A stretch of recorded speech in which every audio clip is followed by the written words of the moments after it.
that out of the way, let's talk about Theme 7, an imperial capital, Vijaynagar, circa 14th to 16th centuries CE. The empire of Vijayanagar first comes to light in larger historical circles with the first discovery of Hampi. The ruins of Hampi were first discovered by Colin Mackenzie in the year 1800. Now, Colin Mackenzie was an engineer, he was an antiquarian by hobby, and he was an employee of the English East India Company. And he prepared the first survey map of Hampi. Now, what he saw really interested him, and he wanted to find out more. He was an antiquarian after all. His first initial info came from priests of the Virupaksha temple and the shrine of Pampa Devi in the Hampi complex. From 1856 onwards, with the coming of photography to India, we begin to find photographic records of the Hampi region. And the first inscriptions began to be found and studied from the 1836 period onwards. Scholars have also taken into account foreign travelers and other kinds of literature written in Telugu, Kannada, Tamil, and Sanskrit. Now let's put this into a political context at the point. Now the empire was established in 1336. Traditionally, it is said by two brothers, Harihara and Bukka. And this empire was quite widespread. So therefore, it included people speaking different languages and belonging to different communities. You have here the Tungabhadra region, extremely fertile, and of course, a great source of water given the fact that Deccan has pretty limited sources of water. So all of these surrounding kingdoms actually were always contesting for the fertile river valleys and the resources which were generated by the lucrative overseas trade. So you can see that they have a long coastline here, lot of important ports, and therefore a lot of foreign trade happening. And it only made sense for the Deccan kingdoms to try and control trade. But apart from conflict, the interactions that these kingdoms had also led to exchange of ideas, especially in architecture, as we shall see some details later on. The rulers of Vijayanagar were called Raya, and one of their most visible forms of involvement was temple building traditions. And when you look at southern Indian temples and their high shikharas and gopurams, most of them had actually been added during the Vijayanagar period. Now let's look at how trade was extremely important for the Vijayanagar Empire. Now, fertile land was limited only to some coastal areas and, of course, the river valleys. Deccan, by its own geography, is quite dry. They do not have any perennial rivers, so sources of water can get pretty tough to find. Therefore, agriculture could never really become the mainstay of a state's economy, and it could never really generate enough revenue that a kingdom would need. So, therefore, trade became an extremely important economic activity and also a source of revenue generation. Now, one very important item of trade over which the state had control was horses. Now, India does not have any native breeds of horses. Whatever horses we have been imported from outside, either now or in the past. Now, most of the good horses came from Arabia and Central Asia, and these would be really important for the kingdoms because remember in the previous slide we talked about conflict between these neighboring kingdoms in the Deccan, and horses would be a very important part of the army. So each of these states, including Vijayanagar, they had to keep control over the trade of horses. So actually the state had monopoly. No, any individual trader could not actually buy and sell horses. And obviously all the neighboring kingdoms also wanted the best horses. So each of these kingdoms tried to find different ways in which they would encourage the traders, the horse traders, to come and trade with their kingdom and not the others. Among the traders, those who enjoyed a lot of prestige were, of course, the Arab traders, the Kudirei Chetty, who were some of the most prosperous traders and merchants of southern India. Then there, of course, were the Portuguese who started coming into India after 1498. And unlike northern India, where trade never really enjoyed a lot of social prestige, in southern India, traders were a much respected community. And the markets were filled with spices, textiles, and precious stones, among the myriad other things that were traded from these ports. Now, let's look at a quick lowdown on the political developments in the Vijayanagar Empire. So, in the Vijayanagar Empire, we see four major dynasties. The Sangamas, the founding dynasty from about 1336 to 1485. They were removed by the Saluvas and they established their rule from 1485 and continued till 1503. Then you have the Tuluva dynasty who supplanted the Saluvas, who lasted from 1503 to 1542. And Krishna Devaraya was the greatest king of the Vijayanagar Empire. And finally, you had the Aravidu, who ruled from 1542 to the ultimate decline of the empire itself. Now, under Krishna Deva Raya's rule, the Raichur Doab was brought under control. Raichur Doab is the area between the Doab between the Tungabhadra River and the Krishna River, extremely fertile, and this was under the control of, alternatively Orissa or Bijapur, and Vijayanagar was able to bring it under their control. Krishnadevaraya also was also added impressive gopurams or gateways to pre-existing temples. Temple building, of course, had been a huge project undertaken by most southern Indian kingdoms.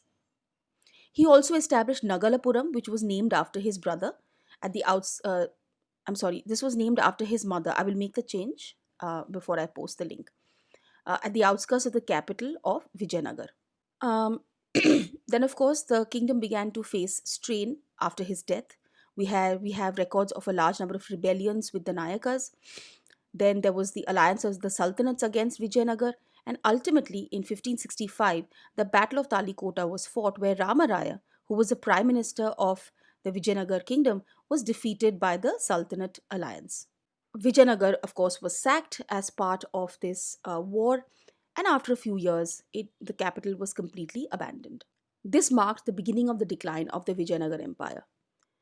So the Aravidu dynasty takes their capital eastwards and they move to Pendukonda, and later on they start ruling from Chandragiri, which is near Tirupati.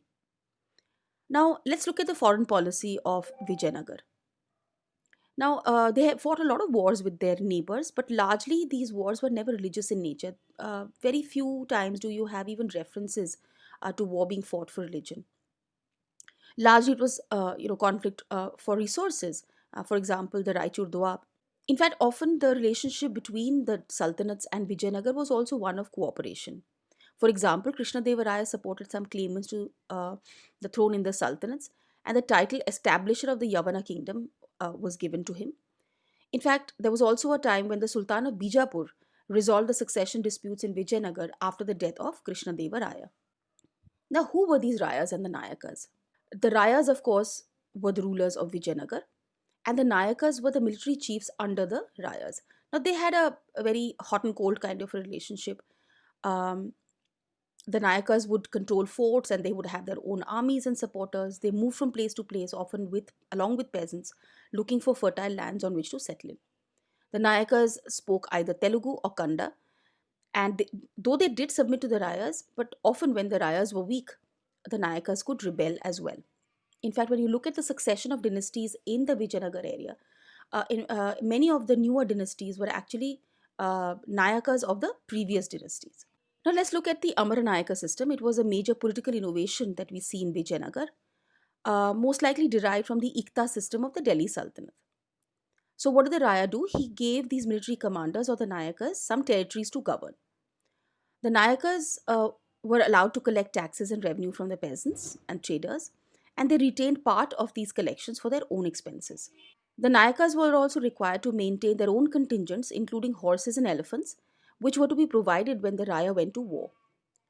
And this establishment, this structure of the Amaranayaka, was instrumental in empire expansion. That without any direct expenses, the rulers of Vijayanagar were able to raise a huge army at a very short, within a very short stretch of time.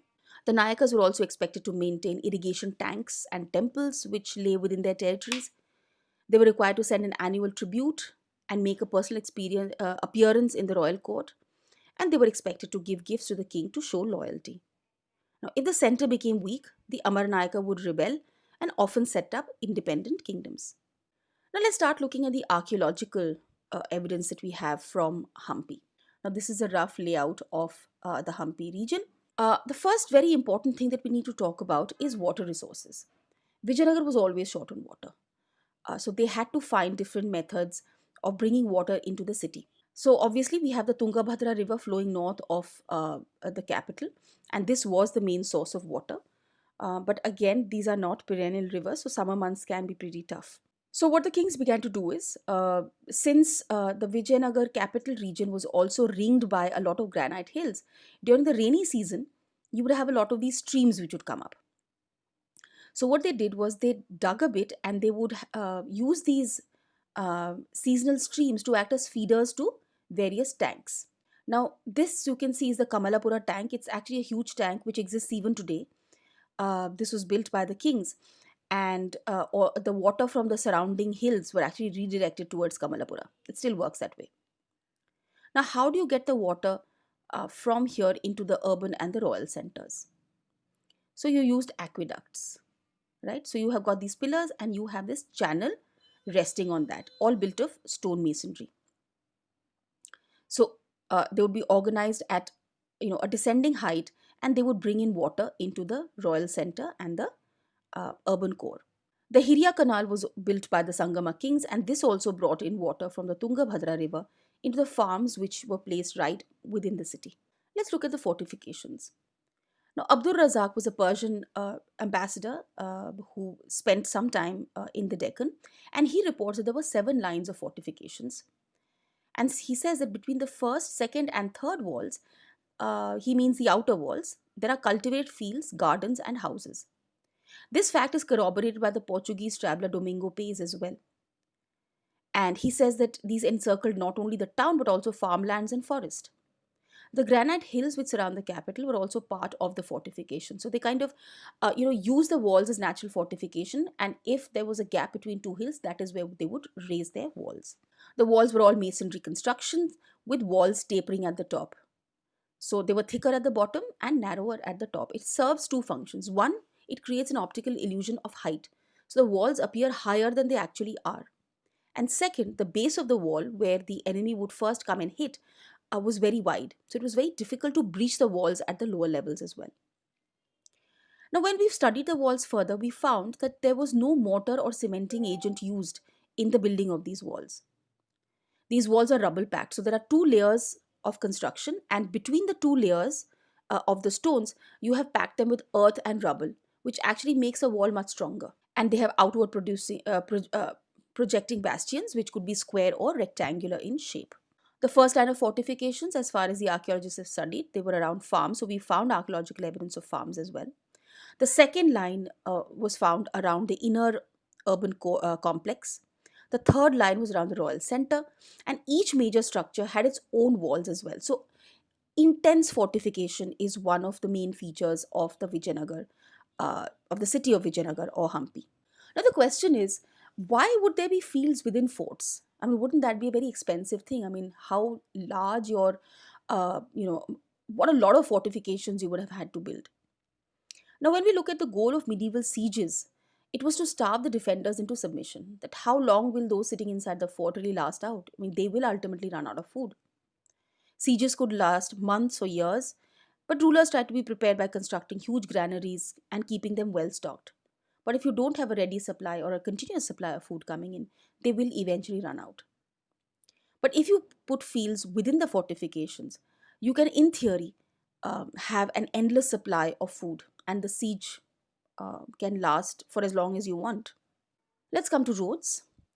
So, how do we trace roads? We don't have a lot of evidence, but we do have some other indirect evidence that can be used. We definitely see a lot of gates, and they seem to be well guarded. And these gates linked the inner streets to the major roads of the empire. The gateways had arches and domes inspired by the Indo Islamic architecture, and the roads could be traced through these gates and tracking some pavements that we see. A lot of these roads wind around the hilly areas, avoiding digging right through the hills, but around they built them around them. And the most important roads of the city were those which led to temples, and these were lined on either side by what the archaeologists have called shops. Right, so this was a road perhaps leading to the Virupaksha temple. Let's come to the urban core. Now, we don't have a lot of evidence for the houses of ordinary people. We have found some Chinese porcelain in the northeast corner of the city, and we are assuming that it was also the Muslim residential quarter. Now, how do we say that? Because we found a lot of mosques and Muslim tombs in this region. And the mosques, interestingly, are constructed like mandapas. They do not have domes or minarets, but they look more like mandapas or the temple halls. Now, Barbosa says that the houses of ordinary people were built of thatch and they were arranged according to occupation. Even today, when you go to some of the older cities and older towns of South India, you will have a weaver's quarter, you will have a blacksmith's quarter. Yes. So, Hampi also seems to have been organized in a similar way. In the urban core, we have hundreds of big and small shrines which indicate the existence of a large number of cults. And rainwater tanks and temple tanks provided water to the ordinary people. Now, the